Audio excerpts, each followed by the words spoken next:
Hello friends, welcome back to this channel. दोस्तों, इस video में हम लोग बात करने जा रहे हैं सुज़लोन एनर्जी लिमिटेड के पॉइंट ऑफ व्यू से। एक बहुत बड़ी खबर है, आप लोगों के साथ डिस्कस करूंगा। लेकिन शुरू करें उससे पहले आपसे दो रिक्वेस्ट करना चाहूँगा। पहली रिक्वेस्ट तो ये कि अगर आपको डीमेट अकाउंट ओपन कराना है या आपके किसी जानने वाले को ओपन कराना है तो डिस्क्रिप्शन बॉक्स में आप एक लिंक देख सकते हैं, उसे क्लिक करिए और सिंपल तरीके से आप चाहें तो अपस्टॉक में अकाउंट ओपन करा सकते हैं। बहुत ही सिंपल प्रोसेस होता है। दूसरी रिक्वेस्ट ये रहेगी आपसे कि अगर आप इस चैनल को फाइनेंस मार्केट को फर्स्ट टाइम देख रहे हैं तो सब्सक्राइब करके बेल आइकन को ज़रूर से हिट करिएगा, ताकि आपको किसी भी वीडियो की नोटिफिकेशन मिस ना हो और आप सबसे पहले देख पाएंगे। तो सुज़लोन एनर्जी लिमिटेड फ्राइडे के दिन किस तरीके की सिचुएशन हमें देखने को मिली एनएसई और बीएसई के ऊपर जल्दी से डिस्कस करते हैं, क्योंकि बहुत ज़रूरी होता है हमें इस चीज़ को डिस्कस करना। इसी से हम लोग अंदाज़ा लगा पाते हैं कि क्या एक्चुअली में सिचुएशन हो सकती है नेक्स्ट ट्रेडिंग सेशन में। देखिए 7.15 की लास्ट क्लोजिंग के बाद 7.20 के ऊपर ओपन हुआ और 6.85 के ऊपर का लो बनाता है मार्केट के गिरने के टाइम पे, और फिर फाइनली जब जैसे जैसे मार्केट रिकवर होता है इसने भी रिकवरी दिखाई और 7.50 का अपर प्राइस बैंड हिट किया और फिर वहीं पे लॉक हो गया और वहीं पे फाइनली क्लोज भी हुआ और लगभग 4.90% का अपर सर्किट लगा। एनएससी के ऊपर ही मैं बात कर रहा हूँ, जहाँ पे 27,36,51,978 शेयर्स ट्रेड किए गए और यहाँ पे डिलीवरी परसेंटेज है 56.14%। देखिए, इसके अलावा मैं बताना चाहूँगा एनएससी के ऊपर मार्केट कैप है इस कंपनी की 6,633.20 करोड़ रुपए। अब बीएससी के ऊपर देखें तो क्या सिचुएशन है। देखिए बीएससी के ऊपर 7.22 की ओपन प्राइस, इससे पहले वाले दिन की क्लोजिंग प्राइस थी 7.17, देख सकते हैं 5 पैसे ऊपर ओपन हुआ और फिर 6.87 का लो बनाता है और 7.52 का हाई बनाता है। 10 करोड़ 16,23,276 शेयर्स ट्रेड किए गए, जहां पे 100% की डिलीवरी है। 6,642.04 करोड़ इसकी मार्केट कैप है। कंपनी का 52 वीक लो है 2.7 का और 52 वीक हाई है 8.45 का। इसके अलावा अगर आप देखें तो बीएससी के ऊपर इस कंपनी का 52 वीक लो है 2.71 का और 52 वीक हाई है 8.68 का। कंपनी के क्वार्टर 4 की अर्निंग्स का कोई डेटा अवेलेबल नहीं है। एक्चुअली में कंपनी के बोर्ड ऑफ डायरेक्टर्स की meeting I think June and तक है, कोई अपडेट नहीं है। अगर कुछ होगी तो मैं आगे आपको बताऊंगा। लेकिन क्वार्टर 4 की अर्निंग्स बड़ी इंपॉर्टेंट है इस कंपनी के लिए। और दिसंबर क्वार्टर में तो इनको 111 करोड़ का नेट लॉस हुआ था। इससे पहले वाले सितंबर क्वार्टर में 669 करोड़ का इनको नेट प्रॉफिट हुआ था, बहुत हैंडसम प्रॉफिट हुआ था। अब देखना बनता है कि क्वार्टर 4 की अर्निंग्स किस तरीके की आती हैं। जैसा कुछ होगा आपको डेफिनेटली अपडेट किया जाएगा। मीनवाइल आपको एक चीज़ और बता देता हूँ इस कंपनी के रिटर्न प्रोफाइल के बारे में। देखिए, इस कंपनी ने ईयर टू डेट में अपने इन्वेस्टर्स को 14.66% का रिटर्न दिखाया है। 1 वीक में 5.48% का रिटर्न दिया है। 3 मंथ्स में देखें तो 40.11% का रिटर्न दिया है। 1 मंथ में 35.07% का रिटर्न दिया है।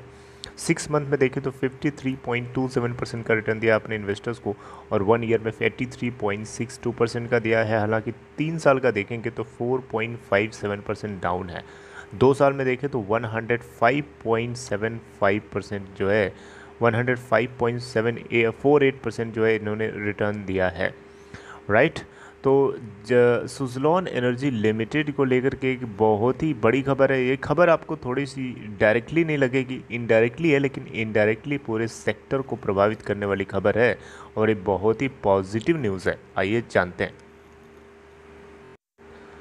देखिए, विंड पावर प्रोजेक्ट बहुत ही बड़ा नाम है आने वाले टाइम के लिए और अभी भी, क्योंकि ये एक क्लीन सोर्स ऑफ एनर्जी है। विंड पावर कैपेसिटी की मदद से हम अपने देश के अंदर जो एनर्जी कंजम्पशन है उसकी जो ज़रूरत है, जो उसकी डिमांड है, हम उसको पूरा कर सकते हैं। तो विंड पावर कैपेसिटी, चाहे हम सोलर एनर्जी को यूज़ करें, चाहे हम जियोथर्मल एनर्जी को यूज़ करें, चाहे हम टाइडल एनर्जी को यूज़ करें, चाहे हम कोई और सोर्स ऑफ एनर्जी को यूज़ करें जो कन्वेंशनल जो क्लीन सोर्स ऑफ एनर्जी है, जो बायो डाइवर्सिटी को हार्म नहीं करता है किसी तरीके से। तो विंड कैपेसिटी जो विंड एनर्जी जो है एक बहुत ही की रोल कर सकता है, इसमें प्ले कर सकता है। यहाँ आप देखें, एक global wind energy council GWEC और MEC इंटेलिजेंस की एक जॉइंट प्रेस रिलीज थी, जिसके अंदर बताया गया है, आप ही पहले हेडिंग देखिए, India to add 20.2 gigawatt of wind capacity between 2021 to 2025, wind market to grow by 50%।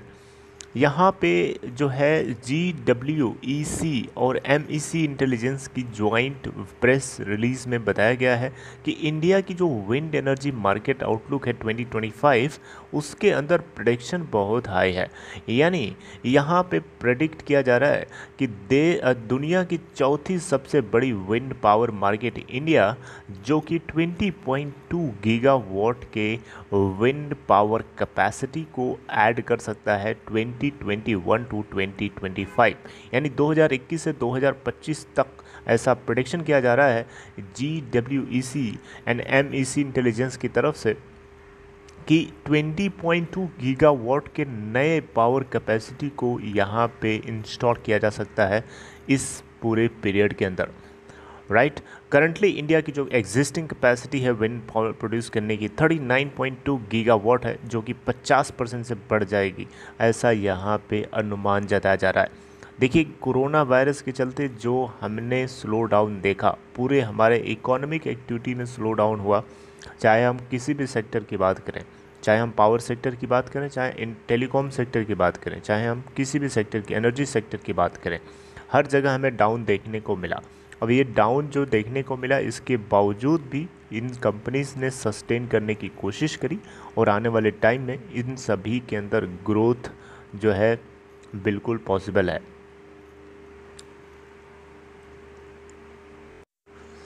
देखिए, GWEC और MEC ने फोरकास्ट किया था कि 2020 जो है एक ब्रेकआउट ईयर की तरह निकलेगा पूरे इंडियन मार्केट के अंदर, इंडियन विंड पावर के अंदर, ठीक है। जिसको जो है लार्ज पाइपलाइन और मल्टीपल पॉलिसी इंटरवेंशंस के जरिए बैक किया गया था, यानी बहुत सारे बॉटलनेक्स को ईज़ करने के लिए, यानी बहुत सारे बॉटलनेक्स की नेक को तोड़ने के लिए, मतलब समझ रहे हैं आप, मतलब ये है कि बहुत सारी डिफ़िकल्ट सिचुएशन थी, जो नैरोनेस थी, उसको ख़त्म करने के लिए बहुत सारे इंटरवेंशंस किए गए थे पॉलिसीज़ के माध्यम से और मल्टीपल लार्ज पाइपलाइंस के माध्यम से। लेकिन उतना हद तक कामयाब नहीं हुआ, क्योंकि कोरोना वायरस के पेंडेमिक ने एक बुरा इम्पैक्ट छोड़ गया पूरे इंडियन मार्केट के ऊपर, नॉट ओनली इंडियन मार्केट बल्कि ग्लोबल मार्केट में सीवियर इम्पैक्ट हमें देखने को मिला, उससे ज़्यादा देखने को मिला जितना हमने एंटिसिपेट किया था, राइट। एज ए रिज़ल्ट क्या हुआ? रिज़ल्ट ये हुआ कि 3.3 गीगावाट के प्रोजेक्शन को हमने कंप्लीट नहीं कर पाए, जबकि उसकी जगह पे मात्र 1.1 गीगावाट का ही हमने इंस्टॉलेशन कर पाए 2020 के अंदर। मेरी बात समझे आप? 3.3 का प्रोजेक्शन था, लेकिन 1.1 गीगावाट करा जा सका और रिमेनिंग जो है वो पुश कर दिया गया, यानी 2021 के अंदर जो है उसको कंप्लीट करने के लिए, राइट। तो देखिए, आने वाले टाइम में डेफिनेटली जो है विंड एनर्जी सेक्टर के अंदर ग्रोथ पॉसिबल है, तय है। इस बात को मैं आपको आज से नहीं कई बार बता रहा हूँ, कई दफ़े बता चुका हूँ और आप लोग इस बात को समझते भी हैं। ओके, सो ये है इसकी कंप्लीट इन्फॉर्मेशन GWEC और MEC की इस प्रेस जॉइंट रिलीज़ के अंदर जो बताया गया, मैंने आपको बताने की कोशिश करी। आई होप कि आप मेरी बात को समझ पाए होंगे और मैं समझा पाया। देखिए, फ्राइडे को जो आपने सडन इसके अंदर मार्केट के करेक्ट होते ही आपने जो रिकवरी देखी थी, ये कहीं न कहीं इस खबर का ही इम्पैक्ट है और आने वाले टाइम में भी इसका इम्पैक्ट पड़ेगा। मैंने आपको लास्ट के कई वीडियोस में बताया कि इसका 7.00 का लेवल टूट चुका है, अब अगला इसका टारगेट है 8.00 का, राइट। सो देखते हैं कि वो कब तक अचीव होता है।